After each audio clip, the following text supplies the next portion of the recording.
सहनाववतु सहनो भुनक्तु सह वीर्यं करवावहै तेजस्विनावधीतमस्तु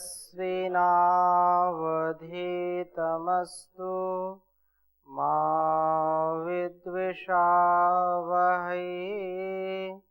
ओम शांति शांति शांति।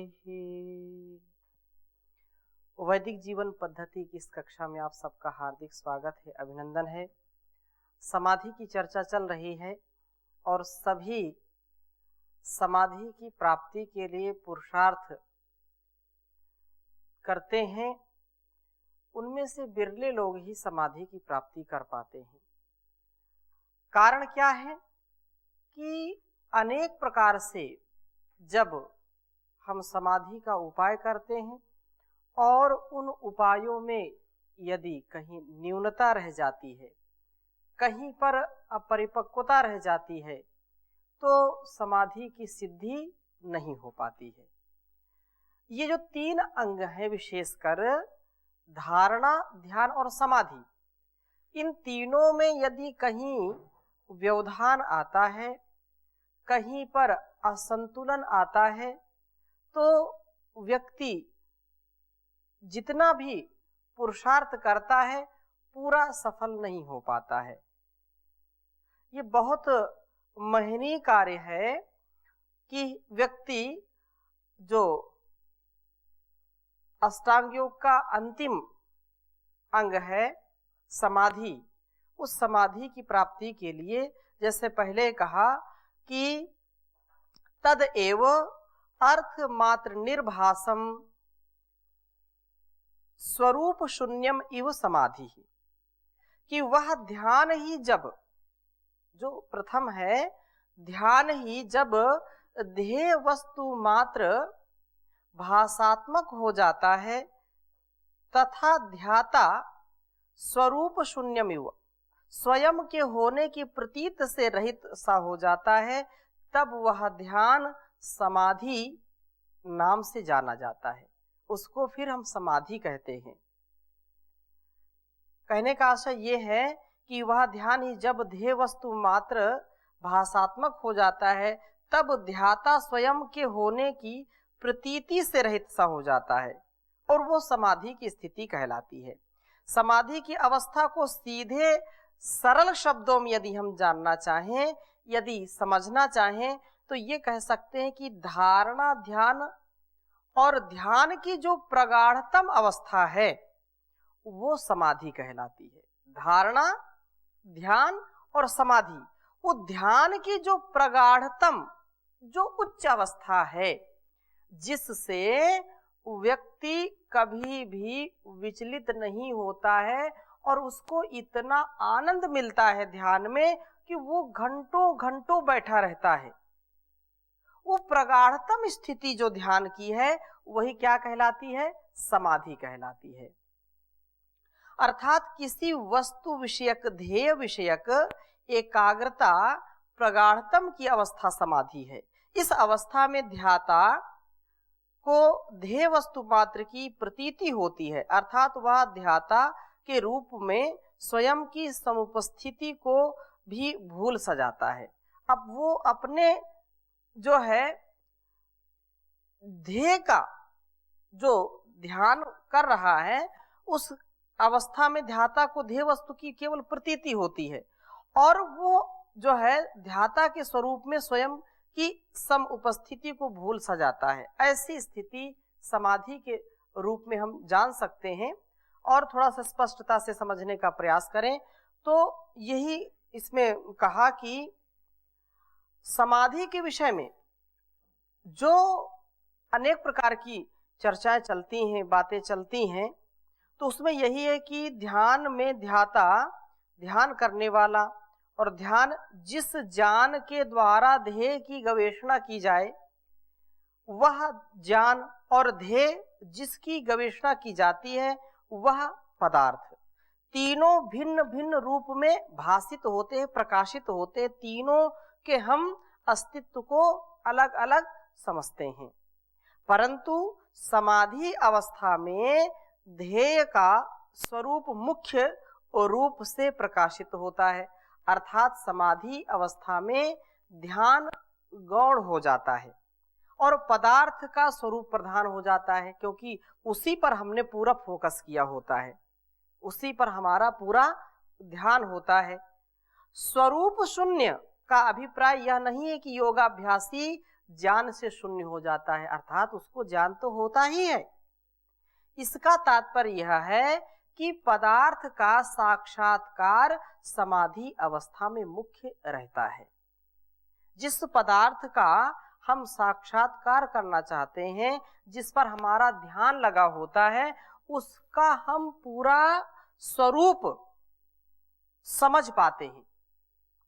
और समाधि के विषय में अनेक लोगों में जो ऐसी मान्यताएं जो बनी हुई हैं, ऐसी मान्यता जो रखते हैं, जिनके कारण से योग जिज्ञासु भ्रम में पड़ जाते हैं। जैसे कुछ लोग कहते हैं कि भूमि में एक लंबा और गहरा गड्ढा खोद करके उसमें 1 सप्ताह या 2 सप्ताह अथवा इससे अधिक दिन पर्यंत उसमें रहना और कुछ ना खाना पीना, ये समाधि है।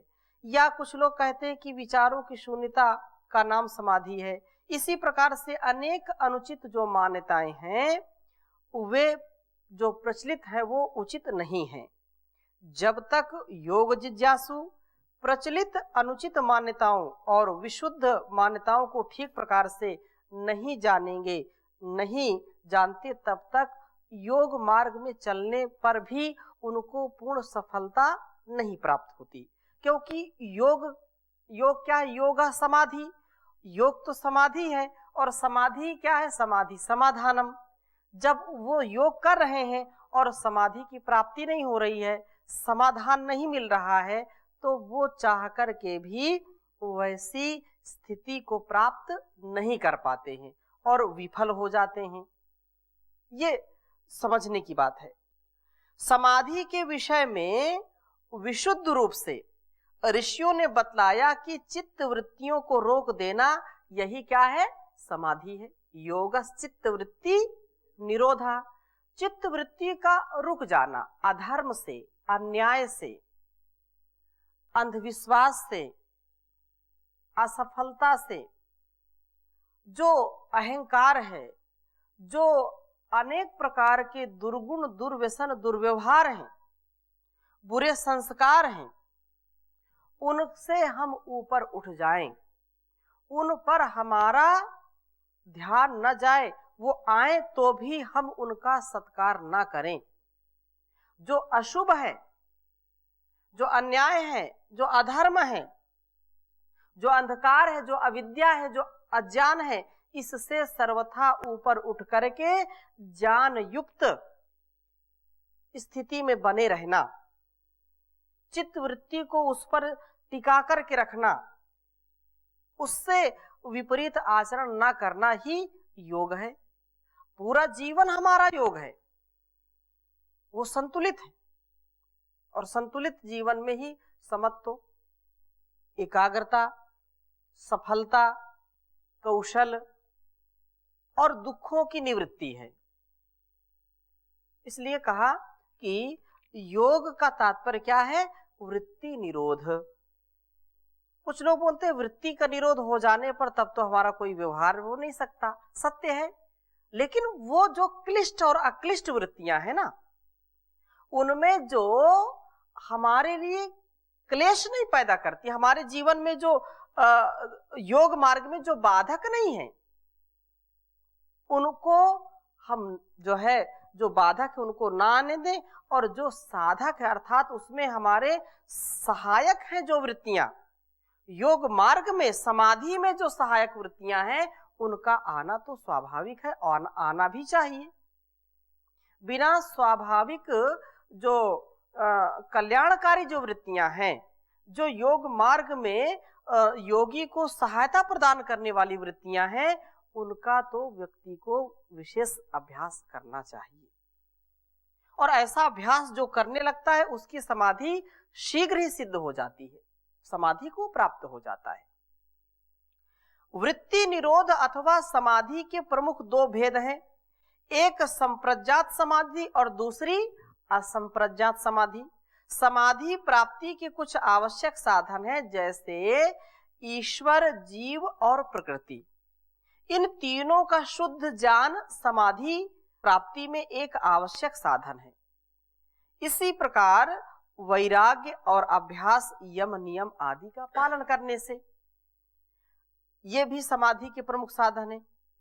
और इन्हीं साधनों के द्वारा योगा अभ्यासी अपने को वश में करके, अपनी इंद्रियों को, अपने मन को वश में करके, अपने चित्त को नियंत्रित करके धारणा से ध्यान और ध्यान से समाधि को सिद्ध करते हैं। जब तक उसका मन, जैसे प्रत्याहार की बात हमने खूब की, चर्चा में बहुत कुछ विशेष मिला कि प्रत्याहार क्या है। प्रत्याहार तो यही है ना कि इंद्रियों को कहाँ लगाएं, मन के साथ लगाएं, और मन को किससे नियंत्रित करें, प्राणायाम से। फिर जब ये दोनों चीजें सिद्ध हो जाएगी तो अगली बात आएगी प्रत्याहार के बाद धारणा, धारणा के बाद ध्यान, ध्यान के बाद समाधि। ऐसी परिस्थिति में व्यक्ति को समाधि की परिपक्व अवस्था की प्राप्ति होती है। धारणा, ध्यान और संप्रज्ञात समाधि का अभ्यास करते करते संप्रज्ञात समाधि की परिपक्व अवस्था आ जाती है। संप्रज्ञात समाधि की परिपक्व अवस्था से भी पर वैराग्य उत्पन्न हो जाता है, और पर वैराग्य से असंप्रज्ञात समाधि सिद्ध होती है। उससे ईश्वर साक्षात्कार होता है, और ईश्वर साक्षात्कार से समस्त क्लेशों की निवृत्ति और आनंद की प्राप्ति होती है। ईश्वर का जब साक्षात्कार हो गया तो सारा अंधकार मिट गया, सारा जो अज्ञान मिट गया, जो है अंधकार के बादल वो छट जाते हैं। ऐसी स्थिति में व्यक्ति को ठीक ठीक ज्ञान प्राप्त हो जाता है, ठीक ठीक उसको दिशा की प्राप्ति हो जाती है, और उसकी दशा जो दुर्दशा में परिवर्तित रहती है वो अच्छी दशा को प्राप्त हो जाता है, सारे दुरितों से ऊपर उठ जाता है। ईश्वर साक्षात्कार से समस्त क्लेशों की निवृत्ति होती है और आनंद की प्राप्ति होती है। इसलिए सभी जिज्ञासुओं को समाधि के विषय में जो भ्रांति युक्त स्थितियां यहाँ होती हैं, या भ्रांति युक्त लोग चर्चा करते हैं समाधि की, समाधि को आधार बना करके, या समाधि के विषय में जो अनर्गल बातें करते हैं, जो युक्ति युक्त बात नहीं करते हैं, उनको कभी भी मानना नहीं चाहिए।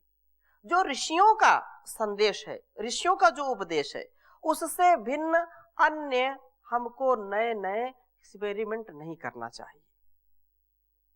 अनेक प्रकार के लोगों ने छोटी छोटी बातों को ग्रहण करके ऋषियों में से, और उनको अपने नाम से उसमें छोटी बात ली और उसमें अपना नाम जोड़ करके नए नए योग कराना शुरू कर दिया, नए नए ढंग से समाधि, नए नए रूप में। तो उससे क्या है, उससे बाधाएं उत्पन्न हो रही हैं, उससे भ्रांति उत्पन्न हो रही है। परम पूज्य स्वामी जी महाराज ने जो योग की विधा ऋषियों ने बताई है, और वर्तमान में जो स्वाभाविक है, जो प्रासंगिक है, जो सर्व कल्याणकारी है, जो सर्वहित में है, उसको ही सबके लिए बताया है। लेकिन ये योग मार्ग जो भोगी हैं उनके लिए एक सुख का उपाय है, जो रोगी हैं उनके लिए उपचार है, और जो योगी हैं उनके लिए समाधि का साधन है, उनके लिए समाधि की सिद्धि करने वाला है। इसलिए ऋषियों के मार्ग को हमको अपनाना चाहिए। जो विशुद्ध मान्यताएं हैं उन्हीं को समझना और जानना चाहिए, जिससे हमारा कल्याण हो। अब जब यह समाधि की प्राप्ति हो जाती है, समाधि की प्राप्ति से व्यक्ति बिल्कुल निर्मल हो जाता है, उसका मन निर्मल हो जाता है, उसके विचार निर्मल हो जाते हैं, उसका व्यवहार दोषपूर्ण जो कभी रहा होता है वो दोष से युक्त नहीं, दोष से मुक्त हो जाता है। वाणी व्यवहार में, आहार विचार में वो बहुत ऊंचा उठ जाता है, प्रतिष्ठित हो जाता है। अतः योग का पालन करके समाधि तक पहुंचना ये विशेष है। और इसके बाद की चर्चा में कहा त्रयम एकत्र संयमः। अब जब धारणा, ध्यान और समाधि इन तीनों का एकत्र एक विषयक होना वो क्या कहलाता है? संयम कहलाता है। तो ये जो संयम है त्रयम, त्रयम का मतलब जो तीन है, तीन क्या है? धारणा, ध्यान और समाधि। इन तीनों का मिल जाना, तीनों का एक रस हो जाना, तो वो जब स्थिति उत्पन्न होती है तो वो संयम कहलाती है। और संयम ही जीवन है, असंयम मृत्यु। हमारे जीवन में यदि संयम आ जाए, हमारे जीवन में एकाग्रता आ जाए, हमारे जीवन में स्थिरता आ जाए, हमारे जीवन में एक विश्वास आ जाए, एक संकल्प को हम पकड़ करके जीना सीख जाएं, तो हमारा जीवन सफल हो जाता है। इसलिए जो संयम है वो क्या है? त्रयम एकत्र संयमः। धारणा, ध्यान और समाधि तीनों का एक विषयक हो जाना, ये संयम है। धारणा, ध्यान, समाधि इन तीनों का एक विषय के साक्षात्कार के लिए जो है प्रयोग करना संयम है। धारणा, ध्यान, समाधि तीनों का इस शास्त्र में एक पारिभाषिक नाम है, वो संयम कहलाता है। यहाँ पर एक जब धारणा, ध्यान और समाधि एक ही विषय में किए जाते हैं तब इन तीनों साधनों को संयम कहा जाता है। यह योग दर्शनकार जो ऋषि हैं उन्होंने ऐसी परिभाषा बनाई है कि इस शास्त्र में धारणा, ध्यान और समाधि को संयम कहा जाएगा। ये विशेष बात है कि संयम, योग दर्शन में यदि हम संयम कहेंगे तो क्या है? धारणा, ध्यान और समाधि। जहां जहां पर संयम शब्द का प्रयोग होगा वहां वहां पर इन तीनों का ग्रहण होगा। इससे यह सुविधा होगी कि इन तीनों का नाम पृथक पृथक कहने की आवश्यकता नहीं होगी। संयम कहने से ये तीनों अपने आप ले लिए जाएंगे, ग्रहण कर लिए जाएंगे। और इस शास्त्र में बतलाई विविध विभूतियों की प्राप्ति के लिए इन धारणा, ध्यान और समाधि का एक काल में प्रयोग किया जाता है। कभी कभी धारणा किसी अन्य विषय पर की जाती है और ध्यान किसी अन्य विषय पर किया जाता है। कभी कभी धारणा और ध्यान अन्य अन्य विषय पर किया जाता है। जब शरीर के स्वरूप को जो है, जैसे शरीर के हृदय आदि अंगों की धारणा की जाती है, ध्यान ईश्वर का किया जाता है। विशेष बात है, जैसे शरीर के हृदय आदि अंगों की धारणा की जाती है और ध्यान ईश्वर का किया जाता है। जब शरीर के स्वरूप को जानने के लिए इन तीनों का प्रयोग होता है तो शरीर में ही धारणा, ध्यान, समाधि तीनों का प्रयोग होता है। यहां पर तीनों का एक विषय शरीर ही है। जब योगाभ्यासी शरीर से बाहर किसी वृक्ष के स्वरूप को जानना चाहता है तो वो धारणा, ध्यान और समाधि उसी एक वृक्ष के विषय में ही होते हैं। ऐसे हजारों प्रकार की औषधियों पर हमारे ऋषियों ने रिसर्च किया, उनको समाधि में जो है उनका साक्षात्कार किया कि इसका गुण क्या है, इस औषधि का धर्म क्या है और वो किन किन रोगों में विशेष कार्य करने वाली है। ये बिना समाधि के संभव नहीं है। समाधि में उस पदार्थ का वो पूरा पूरा, जिस औषधि में उन्होंने जो है अपना ध्यान केंद्रित किया, धारणा की और उसको समाधि के द्वारा उसके गुणकर्म स्वभाव को जान लिए। अर्थात तीनों का एक प्रयोग एक हो जाने के लिए ही किया जाता है। दूसरी बात यह भी है कि प्रारंभ में धारणा का अभ्यास किया जाता है, उस समय ध्यान और समाधि का प्रयोग नहीं होता है। इसलिए एक काल में एक विषय जब तीनों का प्रयोग होता है तब इसको संयम शब्द से कहा जाता है। संयम एक स्थूल रूप में जो हम अपने जीवन में जीते हैं, तो संयम यदि हमारा नहीं है अपने वाणी पर, यदि संयम नहीं है अपने दृष्टि पर, यदि संयम नहीं अपने मन पर, यदि संयम नहीं अपने कानों पर, यदि संयम नहीं अपनी रसना पर, यदि संयम नहीं अपने अंगों पर, तो व्यक्ति समाज में बहुत अपमानित होता है। बोले इसकी जो है जुबान में लगाम नहीं है, या इसके जुबान में जो है बिल्कुल नियंत्रण नहीं है, जिह्वा इसकी नियंत्रित नहीं है।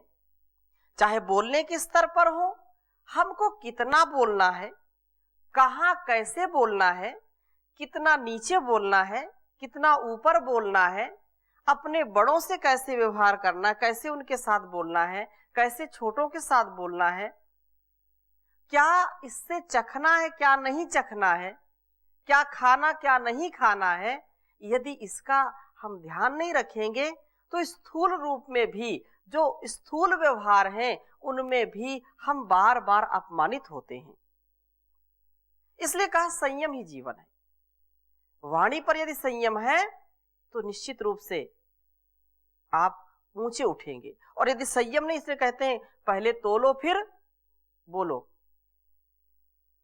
सत्य वचन ना बोल सको तो झूठ कभी भी मत बोलो, बोलो यदि पहले तोलो तुम फिर मुंह को खोला करना। तो सत्य बोलो और कभी भी किसी को दुखी मत करना। इसलिए ये हम बार बार विचार करें कि वास्तव मुझको कितना बोलना है, कितना किसके साथ व्यवहार करना है। ये हमारे जो बड़े बुजुर्ग या ऋषि मुनियों ने जो बात कही है, ये ऐसे नहीं कह दी। लेकिन कुछ लोग ऐसे होते हैं कि कुछ भी बोल देते हैं, पहले तोला नहीं और ऐसे बोल दिया। इसने कहा मौन रहो तो ही अच्छा है, कम से कम विष तो मत घोलो। हाँ, सत्य वचन ना बोल सको तो झूठ कभी भी मत बोलो, मौन रहो तो ही अच्छा, कम से कम विष तो मत घोलो। बोलो यदि पहले तोलो तुम फिर मुंह को खोला करना, पुष्प नहीं बन सकते तो फिर कांटे बनकर मत रहना। ऐसी स्थिति है। सबसे मीठी वाणी बोल, यही भेंट अनमोल, ना किसी को कभी भी तू सताना रे, हो लेके जग से बुराई मत जाना रे। ऐसी स्थिति में हम जब आएंगे तो संयमित जीवन होगा। कुछ लोग कान के कच्चे होते हैं, ऐसी बात कहते हैं। कान के कच्चे का तात्पर्य क्या है? जो हमको सुनना है उस पर अपना ध्यान लगाएं, और जो बातें आती है कान में पड़ जाती हैं, पड़ गई तो पड़ गई, उनको इस कान से सुने, इस कान से निकाल दीजिए। और यदि वो सुन करके व्यक्ति उसी में उलझा रहा जो उसके लिए कल्याणकारी नहीं है, जो शब्द, और ना समाज के लिए कल्याणकारी, तो मैंने अपने कानों से सुना इस बात को, और वो उसी में उलझन में पड़ा रहता है। संसार में यदि हम अपेक्षा करें कि सब मेरे अच्छे के लिए बोलेंगे, मेरी स्तुति ही सब करेंगे, ये कभी हो नहीं सकता। बड़े बड़े महापुरुष भी नहीं बच पाए हैं। जिनका पूरा जीवन विशेष रहा है, वो भी अपने को इतना संयमित बना करके जीवन जिया है, जिसके कारण आज हम उनका नाम ले रहे हैं। यदि उनके जीवन में संयम न होता तो शायद उनका नाम भी आज हम न लेते। अतः हम सबको ये विचार करना चाहिए कि हमारे सुनने में, हमारे बोलने में, हमारे प्रत्येक व्यवहार में संयमित और मर्यादित ही व्यवहार हो, अमर्यादित ना हो, असंयमित ना हो। ऐसी दृष्टि से योग मार्ग में हम आगे बढ़ेंगे निश्चित रूप से। और संयम से क्या होता है, विशेष बात कही कि उस संयम के सिद्ध होने पर तज्जयात प्रज्ञालोकः, ये जो इसके संयम के सिद्ध होने पर प्रज्ञा आलोकः, समाधि प्रज्ञा का उत्कर्ष होता है। समाधि की जो स्थिति में विशेष हमको सफलता मिलती है, उस संयम के जय अर्थात परिपक्वता, वश्यता होने पर, वश में होने पर समाधि प्रज्ञा का विकास होता है। और ये समझना चाहिए कि जैसे धारणा, ध्यान और समाधि तीनों का अभ्यास करते करते जब परिपक्व अवस्था आ जाती है, तब बुद्धि विशेष प्रकार से विकसित होती है, बुद्धि का विकास होता है। पहला, जब यम नियम आदि अंगों का पालन करते हुए धारणा, ध्यान, समाधि का अभ्यास किया जाता है, तब रजोगुण तमोगुण निर्बल हो जाते हैं और सत्व गुण प्रबल हो जाता है। सत्व गुण के प्रबल होने से बुद्धि का विकास होता है, कुसंस्कार निर्बल हो जाते हैं और सुसंस्कार प्रबल हो जाते हैं। ये विशेष है। और दूसरी बात क्या कही कि इसमें वैशेषिककार महर्षि कणाद जी ने भी संस्कार दोष से अविद्या की उत्पत्ति बतलाई है। इंद्रिय दोषात संस्कार दोषाच्च विद्या, इससे अर्थापत्ति से यह सिद्ध होता है कि सुसंस्कार से विद्या उत्पन्न होती है। और अगली बात, यहां पर यह बात भी ध्यान देने की है कि ईश्वर भी उपासकों को विद्या प्रदान करता है, जो उसकी उपासना करते हैं उससे ज्ञान की वृद्धि होती है। जो लोग यह मानते हैं कि ज्ञान का विकास स्वयं हो जाता है, ज्ञानदाता ईश्वर की कोई आवश्यकता नहीं है, उनकी यह मान्यता ठीक नहीं, क्योंकि ज्ञान बिना ज्ञाता के नहीं रह सकता। इसलिए ज्ञान का आधार ईश्वर है और उसके द्वारा प्रदत्त ज्ञान से ही जीवात्मा सफल होता है। ऐसी हमको बात जो है अपने मस्तिष्क में बिठा लेनी चाहिए। आज की कक्षा में हम यहीं तक चर्चा करते हैं और आगे इसका और थोड़ा सा विस्तार से स्वाध्याय करेंगे। ओम शांति शांति शांति।